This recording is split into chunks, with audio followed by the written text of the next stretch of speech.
March 15, 1945.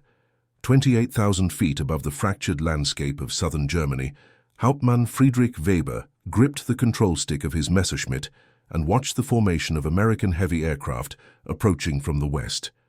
The sky was crystalline blue, visibility unlimited, and Weber felt the familiar surge of confidence that came with altitude advantage and superior position. He had 43 confirmed victories painted on his fuselage, and he expected today would add to that tally. What he didn't know, what none of the experienced German aviators circling with him could possibly anticipate, was that the escort fighters accompanying those large aircraft would fundamentally alter their understanding of aerial combat and challenge every assumption they held about their adversaries. Before we dive into this story, make sure to subscribe to the channel and tell me in the comments where you're watching from. It really helps support the channel. This is the account of how a group of American aviators, trained against impossible odds and fighting against prejudice from both enemies and allies, would prove themselves so formidable that experienced German pilots would begin requesting transfers rather than face them again, and how their unprecedented success would force a reckoning with deeply held beliefs on both sides of the conflict.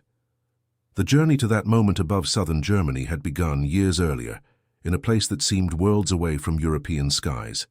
Tuskegee, Alabama, in 1941, was a small town in the heart of the segregated American South, where the idea of African Americans piloting military aircraft was considered not just improbable, but impossible by many in positions of authority.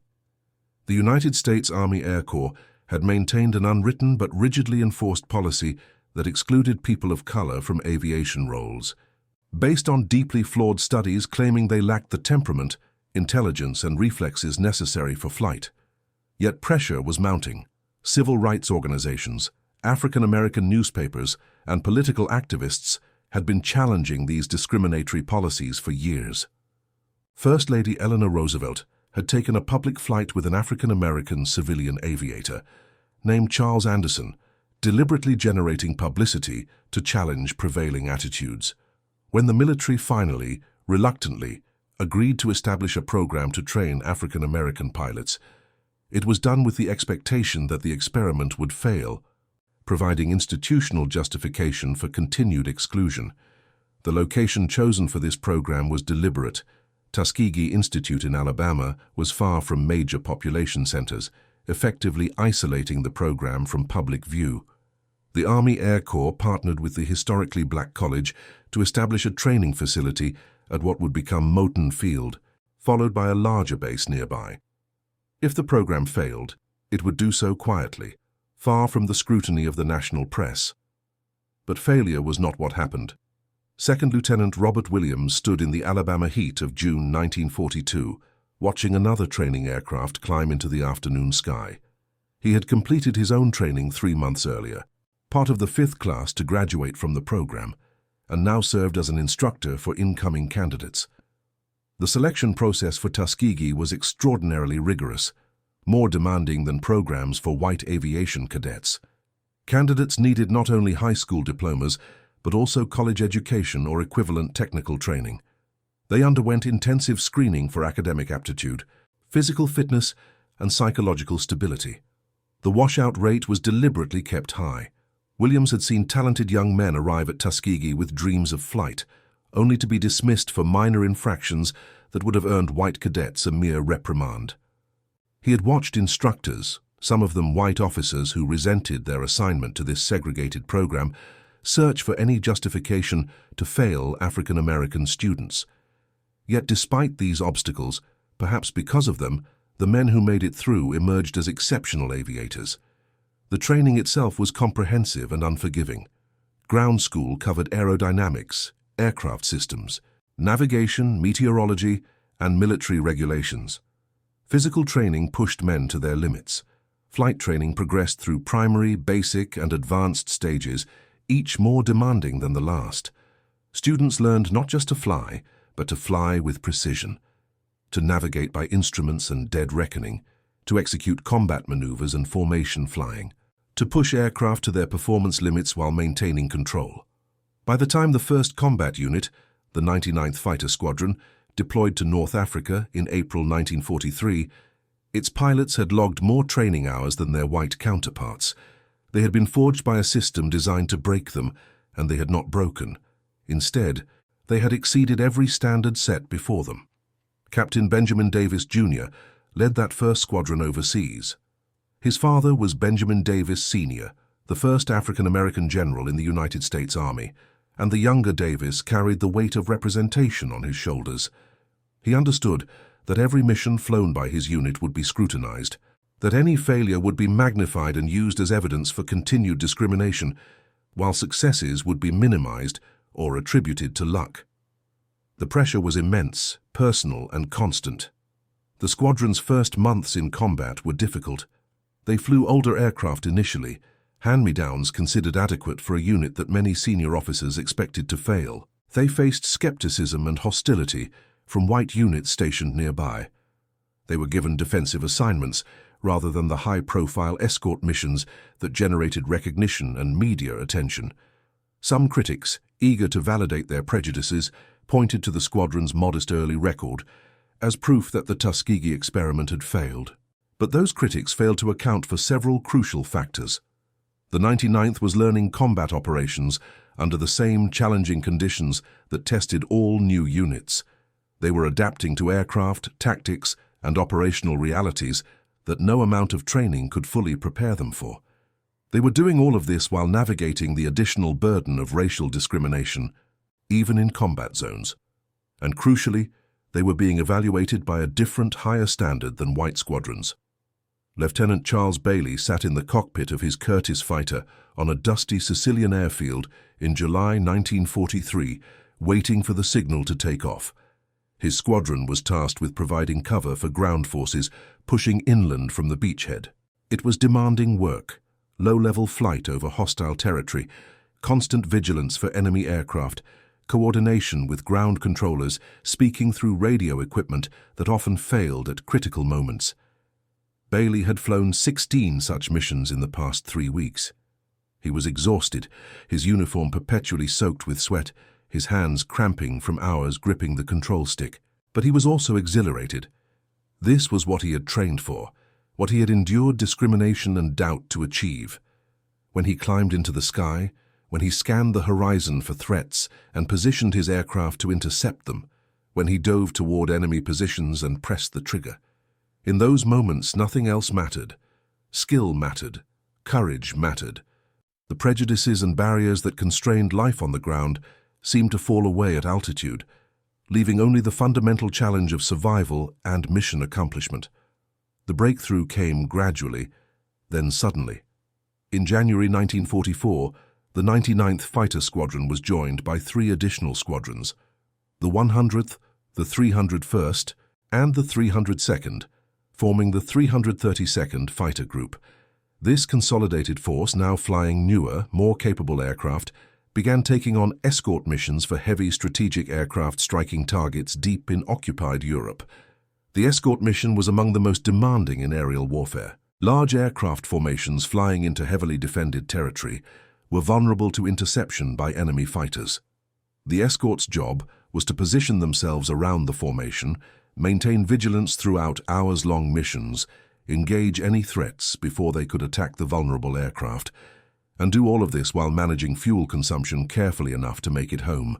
It required not just flying skill, but also tactical judgment, discipline, and coordination. The pilots from Tuskegee approached escort duty with a philosophy that would become their signature. While some escort units would abandon their charges to pursue individual victories against enemy fighters, behavior that boosted personal scores but left the formations vulnerable, the 332nd Fighter Group maintained strict discipline. Their primary mission was protection, not glory. They stayed with their assigned formations, drove off threats rather than chasing them across the sky, and accepted that this conservative approach would mean fewer individual victories but greater mission success. This philosophy was partly tactical calculation and partly born of necessity. The pilots knew they were being watched, evaluated, judged more harshly than their white counterparts. A single failure, a single loss of an aircraft they were assigned to protect, would be magnified and weaponized by those looking for excuses to disband or marginalize the unit. They could not afford the luxury of individual heroics. They had to be perfect. Perfection is impossible, but they came remarkably close.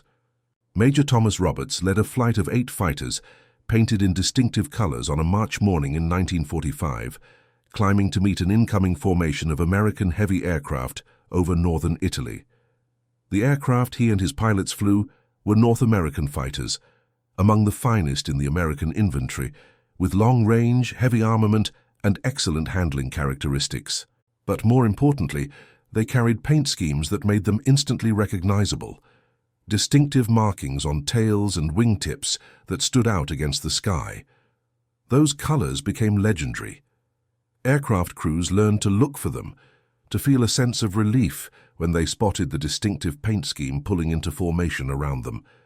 Stories began circulating among the bomber units.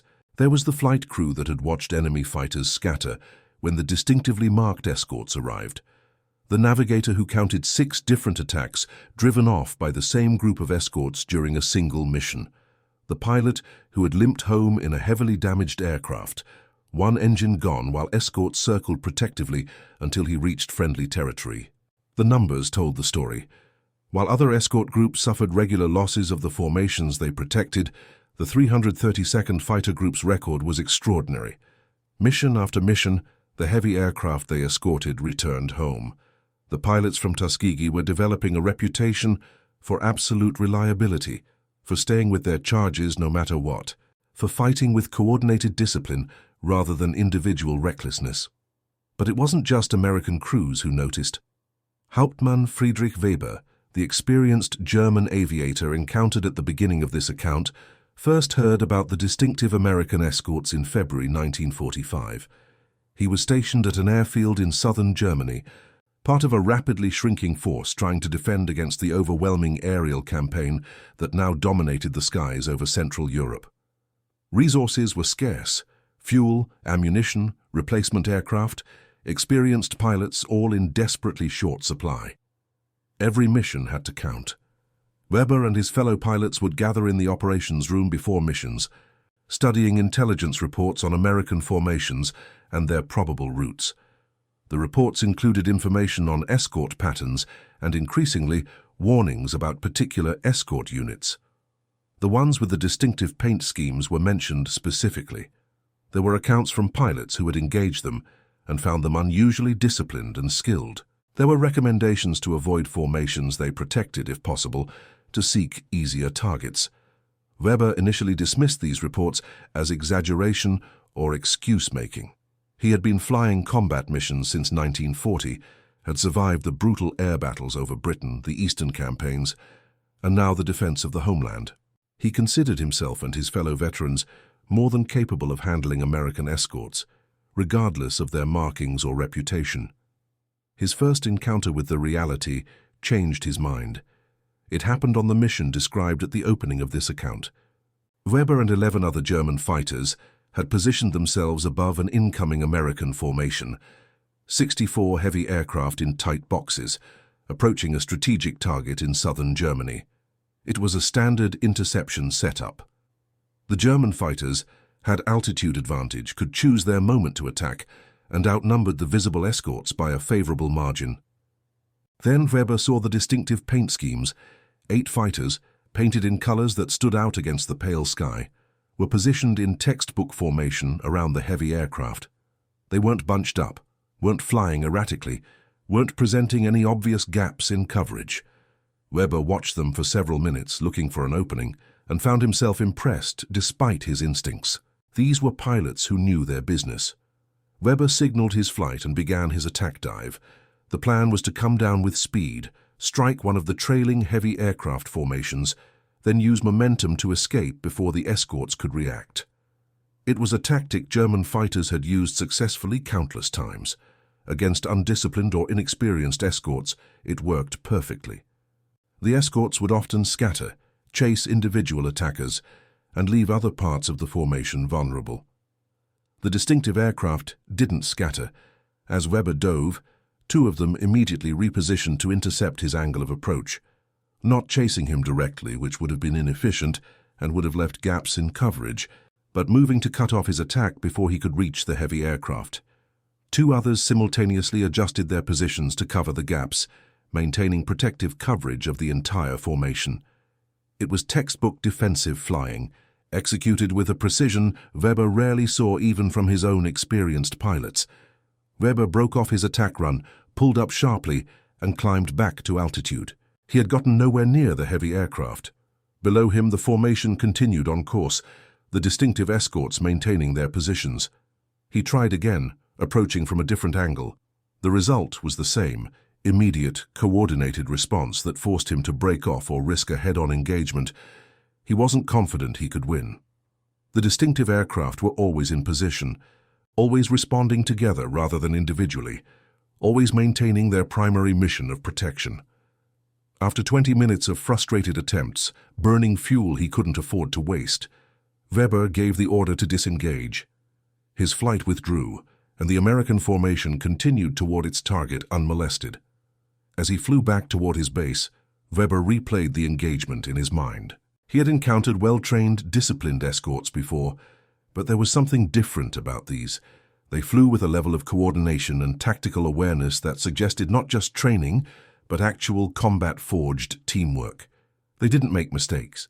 They didn't chase glory, they just flew their mission with relentless professional competence. Back at his base, Weber filed his report. He described the engagement factually, noted the defensive capabilities of the distinctive escorts, recommended avoiding formations they protected when possible. His commanding officer read the report, sighed, and added it to a growing stack of similar accounts. The reputation was growing on the German side as well. Pilots traded stories about the American escorts with the distinctive colors. Some accounts were factual, others embellished or exaggerated, but all carried a common theme. These particular escorts were dangerous, not because they were aggressive, but because they were effective. They didn't seek individual glory, they stayed with their formations. They worked together with a level of coordination that suggested they shared some kind of collective awareness, and they protected their charges with a success rate that was, by the declining standards of German aerial combat in early 1945, absolutely remarkable.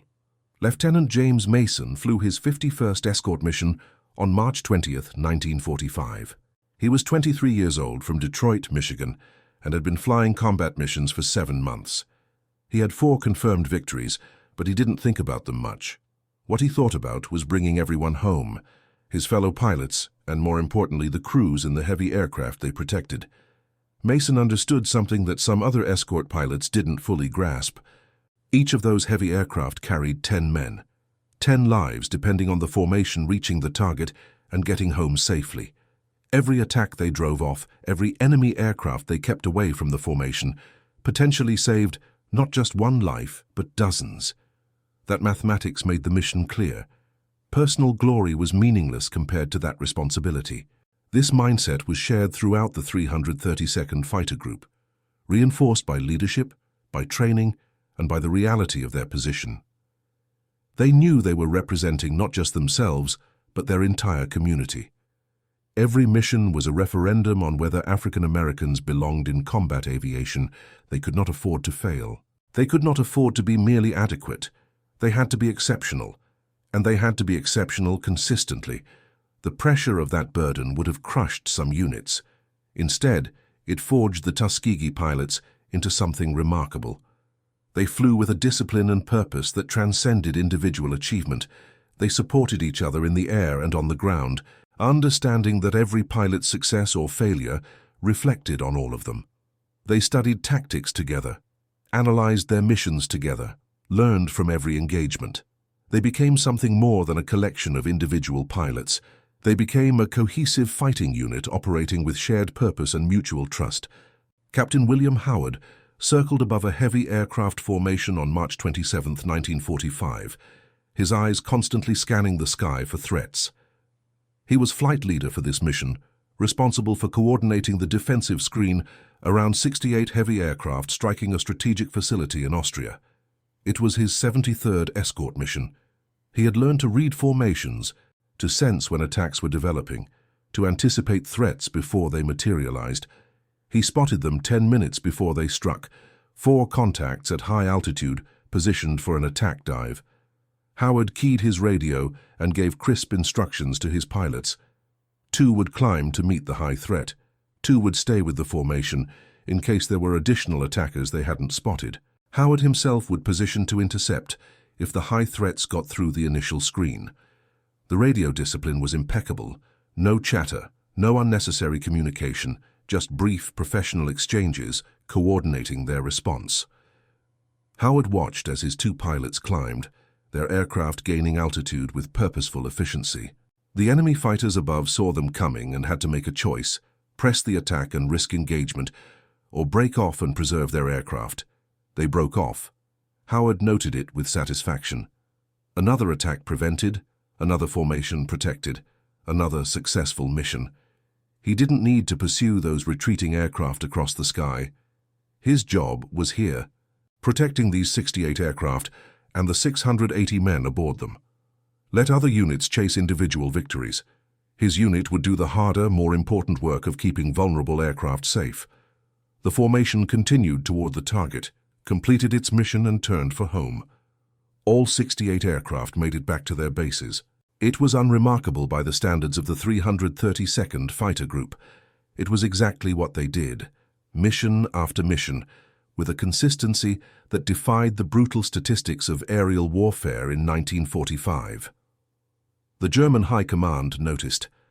Reports from returning pilots consistently mentioned the difficulty of attacking formations, protected by the distinctively marked American escorts.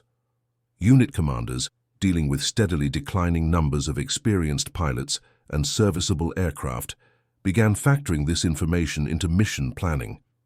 When intelligence identified that particular escort group as assigned to a target, German units would sometimes request alternate assignments, preferring to engage formations with less formidable protection. This was unprecedented. German aerial forces, even in their declining state, were composed of veterans who had survived years of brutal combat. They were not easily intimidated. Yet they were making tactical decisions based specifically on avoiding one particular American escort unit. The unit from Tuskegee had achieved something remarkable.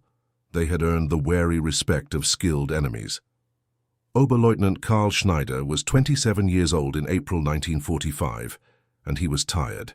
He had been flying combat missions since 1942, had fought over Africa, Italy, and now Germany itself. He had seen the aerial war shift from German advantage to parity to increasing Allied dominance. He had watched friends disappear in flames, had pulled comrades from wrecked aircraft, had attended more memorial services than he could count. He sat in a briefing room on a spring morning, listening to his commanding officer describe the day's mission. They would attempt to intercept an American formation striking an industrial target in Bavaria. Schneider barely listened to the target details. What mattered was the escort information. When the officer mentioned that intelligence suggested the distinctive American escort unit would be present, Schneider felt a familiar knot in his stomach. He had encountered them once before, 3 weeks earlier. His flight of 6 had attempted to attack a formation they protected. The result had been a frustrating, futile effort that accomplished nothing except burning precious fuel and exposing his pilots to risk. The distinctive escorts had been everywhere, responding to every move with coordinated discipline. Schneider had finally withdrawn, taking his flight home intact but having achieved nothing. Now he was being sent against them again. Schneider looked around the room at the other pilots. Most were young, some with only a handful of combat missions. They didn't understand yet what they were facing. They still believed in individual heroics, in the romance of aerial combat. They hadn't yet learned that the war had moved beyond all that what mattered now was industrial capacity and resource advantage and the ability to put overwhelming numbers in the sky. The mission went as Schneider expected. They intercepted the American formation, made several attack attempts, and accomplished nothing except confirming that the distinctive escorts were as formidable as ever. One of the young pilots in Schneider's flight became too aggressive, chasing an engagement when he should have broken off. 2 of the American escorts caught him in a coordinated attack. Schneider watched the young pilot's aircraft fall away, trailing smoke. He didn't see whether the pilot escaped. Flying home afterward, Schneider made a decision. He was tired, the war was clearly lost, and there was no honor in suicidal missions. At his base, he requested transfer to any other assignment. Anything would be better than facing those particular American escorts again. His commanding officer approved the transfer without argument. Schneider wasn't the first to request reassignment after engaging the distinctive escorts, and he wouldn't be the last. Lieutenant Robert Johnson flew his 80th escort mission on April 10, 1945. The war in Europe was approaching its end, though that reality wasn't fully apparent to those flying daily missions. German resistance continued, diminished but determined. Every mission still carried risk, still demanded vigilance and skill. Johnson's flight was escorting 72 heavy aircraft to a strategic location in Western Germany. The mission proceeded routinely through the first hour. Then, over southern Germany, they encountered a large formation of German fighters, at least 15 aircraft, possibly more. It was one of the larger formations German forces could still assemble by April 1945, representing a significant commitment of limited resources. The German fighters were positioned for a coordinated attack on the heavy aircraft formation. Johnson immediately assessed the situation and coordinated his response. The 8 escorts under his command would be significantly outnumbered if the German fighters committed to attack. But numbers weren't everything. Discipline, coordination, and determination counted for something too. Johnson positioned his flight between the threats and the vulnerable formation. He keyed his radio and gave his instructions crisply. They would meet the attack head-on, force the German aircraft to engage the escorts rather than reach the heavy aircraft, and rely on mutual support to survive the engagement. The German fighters dove to attack. Johnson and his pilots turned directly into them, aggressive and coordinated. This wasn't the cautious defensive flying they usually employed. This was calculated audacity, presenting such a determined response that the attackers would have to fight their way through the escorts before reaching their intended targets. The engagement lasted 7 minutes, an eternity in aerial combat. Aircraft flashed past each other at combined speeds exceeding 600 miles per hour. Johnson's pilots maintained formation discipline despite the chaos, supporting each other, calling out threats, working together as a coordinated unit. The German pilots, by contrast, fought more individualistically. They were skilled, but they weren't fighting with the same level of mutual coordination. 2 of the German aircraft fell away, clearly damaged.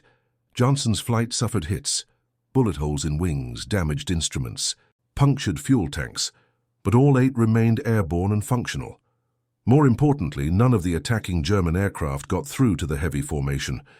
After those 7 minutes of furious engagement, the German fighters broke off and withdrew. Johnson conducted a quick check of his pilots. Everyone was functional, though several aircraft had sustained damage. The heavy aircraft formation, completely untouched, continued toward its target. Mission successful. Flying home afterward, Johnson felt the familiar exhaustion that followed intense combat. His hands were shaking slightly from adrenaline, his flight suit soaked with sweat. But he also felt pride. His flight had faced more than twice their number, had fought them to a standstill, and had protected every single aircraft they were assigned to guard. It was what they did. It was who they were. By late April 1945, the 332nd Fighter Group had flown 200 escort missions and accumulated a record that was unprecedented in aerial warfare. The statistics were remarkable. Of the approximately 1,000 heavy aircraft they had escorted on missions over heavily defended territory, they had lost fewer than 30 to enemy fighter attack. Some escort units suffered losses of 10% or more of the formations they protected. The Tuskegee pilots kept their losses below 3%. These numbers were not abstract statistics. They represented lives saved, families who would see their sons and husbands and fathers return home, crews who would survive the war and build post-war lives. The pilots from Tuskegee understood this arithmetic better than most. They flew every mission, knowing that their performance was being measured not just in military terms but in social and political terms as well. They flew knowing that they were fighting 2 wars simultaneously, the war against the enemies across the sky and the war against prejudice and discrimination at home. They were winning both. Major Charles Williams stood at attention on May 8, 1945, as his commanding officer read the citation for a Distinguished Flying Cross. Williams was being recognized for his actions on a mission 2 weeks earlier, when he had led a flight that fought off repeated attacks and ensured every aircraft in their protected formation returned safely. It was his 97th combat mission. He had 3 confirmed victories and had participated in dozens of successful defensive actions. The citation described his tactical leadership, his courage under fire, his commitment to mission accomplishment. It was professionally written and factually accurate, but it didn't capture something more important, that Williams and his fellow pilots had proved something that many had claimed was impossible. They had demonstrated beyond any possible dispute that African-American aviators could perform at the highest level of military aviation. That skill and courage and dedication had nothing to do with skin color. That the discriminatory policies that had kept people of color out of combat aviation were based on prejudice rather than fact. The war in Europe ended, and the 332nd Fighter Group returned home. They came back as heroes, with impressive combat records and decorations for valor. They had earned the respect of the bomber crews they protected, many of whom wrote letters or testified directly about the exceptional protection the distinctively marked escorts provided. They had earned the wary respect of German adversaries who had learned to avoid formations they protected when possible. But they returned to an America that was still segregated, where many of the barriers they had fought against before the war remained firmly in place. African-American veterans, including pilots with distinguished combat records, faced discrimination in employment, housing, and education. The military itself remained segregated, with separate units and facilities for white and black service members. Yet something had fundamentally changed. The performance of the Tuskegee Airmen had demonstrated irrefutably that racial segregation in military aviation was based on prejudice rather than capability. Their exceptional combat record became a key argument used by those pushing for military integration. When President Truman issued Executive Order No. 9981 in July 1948, ordering the integration of the armed forces, the achievements of the Tuskegee Airmen were cited as evidence that segregation served no military purpose and indeed degraded military effectiveness by excluding capable personnel based on irrelevant criteria. The pilots themselves went on to diverse post-war careers. Some remained in the now integrated Air Force, rising to high rank and serving with distinction through subsequent conflicts. Others pursued civilian careers, becoming engineers, businessmen, educators, physicians, attorneys. They carried with them the lessons learned in the skies over Europe. That excellence was the best response to discrimination, that collective success required mutual support and shared commitment, that seemingly impossible obstacles could be overcome through determination and skill. Lieutenant Robert Williams, the instructor encountered earlier in this account, continued his Air Force career after the war. He flew combat missions in 2 subsequent conflicts, commanded fighter squadrons, and eventually retired as a colonel after 30 years of service. In retirement, he frequently spoke to young people about his experiences, emphasizing not the glory of combat, but the importance of perseverance in the face of injustice. He would tell students that the real victory was not the enemy aircraft his unit defeated in the skies over Europe, but the prejudice they defeated through their performance and professionalism. Hauptmann Friedrich Weber, the experienced German pilot who encountered the Tuskegee escorts in March 1945, survived the war and returned to civilian life in Germany. In later years, interviewed by military historians about his wartime experiences, he spoke candidly about the evolution of aerial warfare during the conflict. When asked about memorable adversaries, he mentioned the American escorts with distinctive paint schemes. He described them as among the most disciplined and effective opponents he had faced, pilots who understood that their mission was more important than individual achievement, and who flew with a level of coordination that suggested exceptional training and unit cohesion. It was a professional assessment from one skilled aviator about others, free from the ideological distortions that had characterized the regime he had served. The legacy of the Tuskegee Airmen extends far beyond their impressive combat statistics. They demonstrated that institutional barriers based on prejudice could be overcome through exceptional performance. They proved that diversity, rather than degrading military effectiveness, could enhance it by drawing on the full talent pool of the nation. They showed that the collective success of a team depended on mutual support, discipline, and shared commitment to mission rather than individual glory. Their story is often told as one of triumph over adversity, and it is that. But it is also a story about the nature of excellence, about what it takes to achieve exceptional performance under extraordinary pressure. The pilots from Tuskegee faced challenges their white counterparts did not: discrimination, heightened scrutiny, the burden of representation, the knowledge that every mission was a test, not just of their individual ability, but of their entire community's worth in the eyes of skeptics. Rather than being crushed by this burden, they used it as motivation to achieve a level of performance that exceeded their peers. They did this through several key factors. First, rigorous selection and training that identified and developed the most capable candidates. Second, leadership that emphasized collective success over individual achievement, mission accomplishment over personal glory. Third, a culture of mutual support and continuous improvement, where pilots learned from each engagement and shared knowledge to enhance overall unit performance.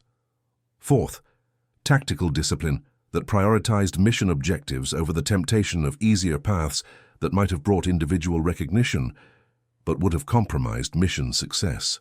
These factors created a unit that operated with a level of cohesion and effectiveness that impressed both allies and adversaries. The bomber crews they protected came to specifically request them as escorts, knowing that the distinctive paint schemes meant their chances of completing missions and returning home safely increased dramatically. German pilots learned to avoid formations they protected, understanding that attacking them meant facing coordinated, disciplined opposition that made success unlikely and survival uncertain. The numbers speak clearly: over approximately 200 escort missions, protecting roughly 1,000 heavy aircraft. The 332nd Fighter Group maintained a loss rate among protected aircraft of under 3% to enemy fighter attack. Some sources claim the rate was even lower, approaching zero. While precise statistics from wartime records can be difficult to verify with complete accuracy, every reliable account confirms that their protection record was extraordinary by any standard. This performance came at a cost. Pilots from the 332nd Fighter Group were wounded, shot down, killed in action. They endured the same dangers and stresses that all combat aviators faced: mechanical failures, enemy fire, weather hazards, the psychological burden of repeated exposure to mortal danger. They dealt with these universal challenges while also navigating the additional burden of discrimination and prejudice. That they not only survived but excelled is testament to their exceptional character and capability. The recognition they received during the war was significant but incomplete. Individual pilots earned distinguished flying crosses, air medals, and other decorations for valor and achievement. The unit as a whole received commendations for its exceptional performance, but it would take decades for the full story of the Tuskegee Airmen to become widely known and properly honored. Many of them spent years after the war with their achievements unrecognized or minimized, their combat records known only to those who had served alongside them or those they had protected. In 2007, the surviving members of the Tuskegee Airmen received the Congressional Gold Medal, the highest civilian honor Congress can bestow. The ceremony recognized not just their combat achievements, but their role in advancing civil rights and demonstrating the injustice of racial segregation. By that time, many of the original pilots had passed away. Those who remained to receive the honor were elderly men, but in their eyes could still be seen the young aviators who had climbed into cockpits over 70 years earlier, determined to prove themselves equal to any challenge. The transformation that occurred in the skies over Europe during 1944 and 1945 was profound. German pilots, indoctrinated by a regime that preached racial hierarchy and superiority, encountered adversaries who defied those ideological claims through demonstrated skill and effectiveness. The distinctive paint schemes that made the Tuskegee escorts recognizable became markers of capability that enemies learned to respect and avoid.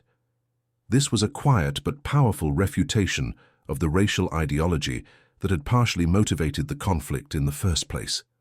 For the bomber crews they protected, the transformation was equally significant.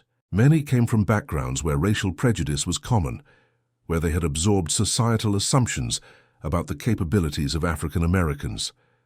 Having their lives protected mission after mission by black pilots who demonstrated exceptional skill and dedication challenged those assumptions in ways that abstract arguments could not. When they returned home and spoke of their experiences, when they testified to the courage and competence of their escorts, they carried with them changed perspectives that contributed to shifting social attitudes. The strategic impact was also notable. Heavy aircraft striking industrial and strategic targets deep in enemy territory were essential to the aerial campaign that helped bring the European conflict to an end. Every successful mission degraded enemy capabilities. Every failed mission wasted resources and cost lives without achieving objectives. The exceptional protection provided by the Tuskegee escorts meant more missions succeeded, more targets were destroyed, more crews survived to fly subsequent missions. This was a tangible contribution to military victory, one that could be measured in tons of strategic resources destroyed and in the accelerated collapse of enemy industrial capacity. The tactical innovations developed by the 332nd Fighter Group also influenced escort doctrine more broadly, their emphasis on staying with protected formations rather than pursuing individual victories, their coordinated defensive tactics, their disciplined approach to mission execution. These became studied examples of effective escort operations. Other units adopted similar approaches, recognizing that the Tuskegee model prioritized what actually mattered: mission success and preservation of valuable aircraft and crews. Captain Benjamin Davis, Jr., who had led the first squadron to deploy overseas, exemplified the trajectory of many Tuskegee Airmen. He remained in the newly integrated Air Force after the war, rose through the ranks, and eventually became a 4-star general, the first African American to achieve that rank in the Air Force. His career arc, from facing discrimination and skepticism as a young officer to achieving the highest levels of military leadership, mirrored the broader transformation in American military policy from rigid segregation to integration and eventually to full participation regardless of race. But Davis was not alone. Hundreds of other Tuskegee Airmen went on to distinguished careers, contributing to their communities and nation in diverse fields. They became leaders, mentors, examples to subsequent generations. They carried with them the lessons learned in training and combat. That excellence was achievable through dedication and hard work, that collective success required mutual support, that obstacles could be overcome through perseverance and skill. The training program at Tuskegee continued after the war, transitioning to train aviators for the Integrated Air Force. Moton Field, where the first training had taken place, eventually became a historic site, preserved to tell the story of what had been achieved there. The surviving buildings, the runway where students had first soloed, the classrooms where ground school had been conducted, all became physical reminders of a crucial chapter in American military and social history. For subsequent generations of African American military aviators, the Tuskegee Airmen became touchstones and inspirations. Every black pilot who entered military aviation walked a path these pioneers had blazed. The barriers they had broken remained broken. The prejudices they had refuted through performance remained refuted. The example they had set continued to inspire. The story of the Tuskegee Airmen resonates beyond military history and beyond questions of civil rights. It speaks to universal questions about human capability and potential. How much talent goes unrealized because of arbitrary barriers? How much stronger are organizations and societies when they draw on the full range of their human resources? What level of performance becomes possible when individuals are motivated not just by personal achievement, but by the knowledge that their success advances a larger cause? The Tuskegee pilots were not superhuman. They were young men with the same range of personalities, strengths, and weaknesses as any group of their peers. What made them exceptional was not innate superiority, but rather the combination of rigorous selection and training, strong leadership and unit culture, clear mission focus, and the powerful motivation that came from knowing they were fighting for something larger than themselves. These factors transformed capable individuals into an exceptionally effective unit. This has implications that extend beyond military aviation. Any organization seeking to achieve exceptional performance can learn from their example. Select rigorously for capability and character. Train thoroughly and continuously. Develop leaders who prioritize mission success and collective achievement over individual recognition. Create culture that emphasizes mutual support and shared commitment. Connect individual efforts to larger purposes that provide meaning and motivation. These principles, embodied by the Tuskegee Airmen, remain as relevant today as they were during the conflict. The moment when German pilots realized the Tuskegee Airmen were untouchable in the sky was not a single dramatic incident, but rather an accumulating recognition built through repeated encounters. Each failed attack, each formation successfully protected, each time the distinctive escorts demonstrated their tactical discipline and skill, the reality became clearer. These were not adversaries to be underestimated. These were exceptional pilots flying with exceptional coordination and determination. That recognition carried within it the seeds of ideological defeat. A regime built on claims of racial hierarchy found its assumptions challenged by the demonstrated excellence of those it deemed inferior. This was not abstract philosophical debate, but concrete, undeniable reality written in the mission records and lost statistics. Ideas cannot survive indefinitely when reality repeatedly contradicts them. The performance of the Tuskegee Airmen was one of countless contradictions that eventually made the ideological foundations of the regime they opposed unsustainable. For the pilots themselves, the war years were formative beyond measure. They were young men, mostly in their 20s, experiencing the intensity of combat, the bonds of unit cohesion, the satisfaction of mission accomplishment, and the tragedy of friends lost. These experiences shaped them, defined them, gave them stories they would carry for the rest of their lives. Many would say later that despite the hardships and dangers, those years were when they felt most alive, most purposeful, most certain that what they were doing mattered. They returned home changed, carrying both visible and invisible scars, physical injuries from combat, psychological burdens from repeated exposure to mortal danger, the complicated emotions that came from having proven themselves in one context while still facing discrimination in others. They had been treated as equals in the cockpit, judged purely on their performance, given responsibility and recognition for their achievements. Returning to a society that denied them equal treatment in other contexts was jarring and frustrating. Yet they persevered. They used their military experience to pursue education through benefits provided to veterans. They entered professions and businesses, applied the discipline and determination they had learned to civilian challenges. They raised families, contributed to their communities, and gradually, through countless individual actions, helped shift the society around them. They were living proof that the barriers they had faced were unjust and unnecessary, and their success helped erode those barriers for those who followed. The bomber crews who had flown under their protection never forgot. For decades after the war, veterans of the Strategic Air Campaign would speak of the distinctively marked escorts that had kept them safe. Reunions brought together former bomber crews and the fighter pilots who had protected them, occasions marked by emotional gratitude and mutual respect. These bonds, forged in the most intense circumstances imaginable, transcended the racial divisions that characterized much of American society. The historical assessment of the Tuskegee Airmen has only grown more appreciative over time. As military historians have analyzed their performance with access to complete records and the perspective of decades, their exceptional achievement has become even clearer. They faced longer odds, higher standards, and greater scrutiny than their peers. They met these challenges with performance that exceeded their peers. This is excellence by any reasonable definition. Their story has been told in books, documentaries, films, and countless educational programs. Schools bear their names, scholarships honor their legacy, museums preserve their artifacts and document their achievements. Each new generation learns about these remarkable aviators, about what they accomplished and what they represented. The story retains its power to inspire because it speaks to enduring themes: courage, perseverance, excellence, justice.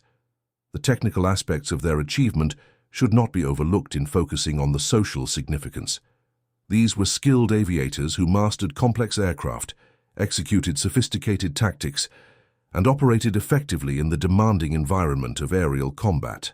The coordination required for successful escort operations, the navigation and communication challenges of long-range missions, the physical and mental demands of high-altitude flight, all these required genuine expertise developed through rigorous training and honed through experience.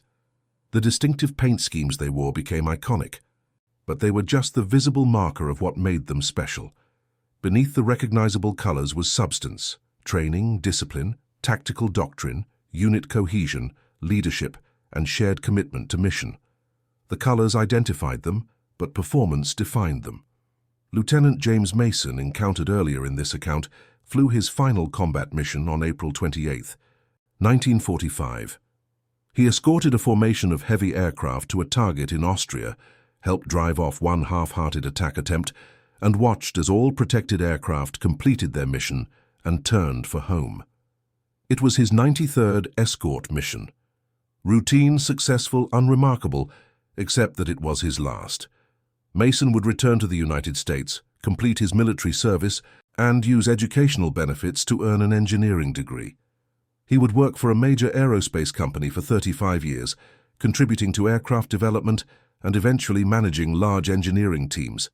He would raise 4 children who would go on to their own successful careers, unencumbered by many of the barriers their father had faced. He would live to see an African-American president, a development that would have seemed impossible in 1945. He would give talks at schools about his wartime experiences, emphasizing to students the importance of excellence and perseverance.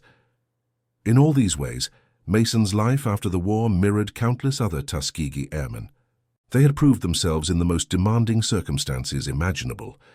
They carried those lessons forward, applied them to new challenges, and built lives of meaning and contribution. They were warriors when their nation needed warriors, and they were builders and leaders and mentors in the years that followed. The final assessment must acknowledge both what they achieved and what they represented. Their combat record was exceptional by objective military standards: protection rates, mission success rates, tactical effectiveness. This alone would make them noteworthy. But they were also pioneers who broke through barriers that many claimed were unbreakable, who proved through performance that discriminatory policies were based on prejudice rather than fact, who demonstrated that a nation draws strength from utilizing the full talents of all its people. The moment when German pilots realized these particular American escorts were untouchable was a moment of recognition that skill and determination transcended ideology and prejudice. It was a moment when the abstract claims of racial hierarchy met the concrete reality of demonstrated excellence and could not survive the encounter. It was a quiet but profound victory, repeated across hundreds of missions and thousands of engagements, written in the mission logs and protection statistics that told an undeniable story. The Tuskegee Airmen flew into history, their distinctive paint schemes marking them as exceptional, their performance proving them untouchable in ways that went far beyond aerial combat. They changed military policy, advanced civil rights, and inspired generations. They did this not through words or ideology, but through the most powerful argument possible, demonstrated excellence that could not be denied or dismissed. And that concludes our story. If you made it this far, please share your thoughts in the comments. What part of this historical account surprised you most? Don't forget to subscribe for more untold stories from World War II and check out the video on screen for another incredible tale from history. Until next time.